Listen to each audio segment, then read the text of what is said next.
உண்டாவதாக. இந்த அற்புதமான காலை வேளையிலே உங்களை பார்ப்பதில் நான் மிகவும் மகிழ்ச்சி அடைகிறேன்.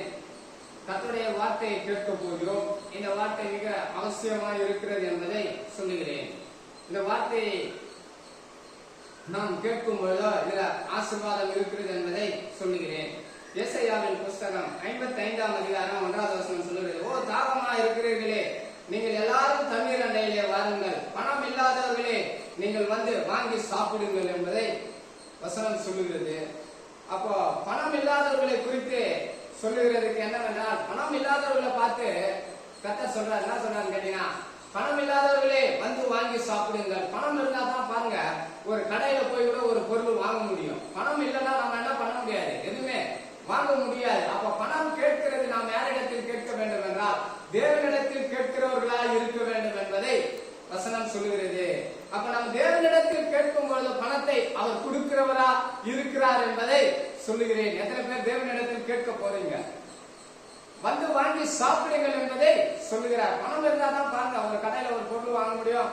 நமக்கு தேவையானதெல்லாம் சந்திக்க தேவன் ஆயத்தமாய் இருக்கிறார் என்பதை வசனம் சொல்லுகிறது. கேட்கிற எவனும் பெற்றுக் கொள்ளுகிறான் என்பதை நாம் வாசிக்கிறோம். மத்தேயுவின் சுவிசேஷ புஸ்தகத்தில் வாசிக்கும் போதோ மத்தேயுவின் புஸ்தகத்தில் 7ஆம் அதிகாரத்தில் 7வது வசனத்தை வாசிப்போம்.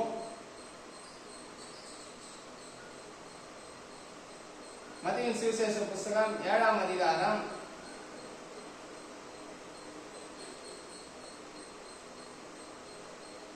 'கேளுங்கள் அப்பொழுது உங்களுக்கு கொடுக்கப்படும், தேடுங்கள் அப்பொழுது கண்டடைவீர்கள், தட்டுங்கள் அப்பொழுது உங்களுக்கு திறக்கப்படும்.' கீழுகிற வசனம் 8வது வசனம், கேட்கிற எவனும் பெற்றுக் கொள்கிறான். பணத்தை யார் கேட்டாலும் தேவன் கொடுக்கிறவரா இருக்கிறார் என்பதை சொல்லுகிறேன். எத்தனை பேர் கேட்க போறீங்க தேவனிடத்தில்? தேவனிடத்தில் கேட்கும் பொழுதோ என்னவா இருக்கிறது என்றால், யார் கேட்டாலும் கொடுக்கிறவரா இருக்கிறார். நம்ம தேவனிடத்தில் கேட்கும் பொழுதோ அவர் நமக்கு கொடுக்கிறவரா இருக்கிறார் என்பதை வசனம் உறுதிப்படுத்துகிறது. வீட்டுல இது இல்ல அது இல்ல நம்ம என்பதை பேசுகிறதை நிறுத்திவிட்டு தேவன் எனக்கு கொடுக்கிறவரா, பணத்தை கொடுக்கிறவரா இருக்கிறார் என்பதை நம்மளுடைய மனதில் வைத்து ஜெபிக்க வேண்டும் என்பதை சொல்லுகிறேன்.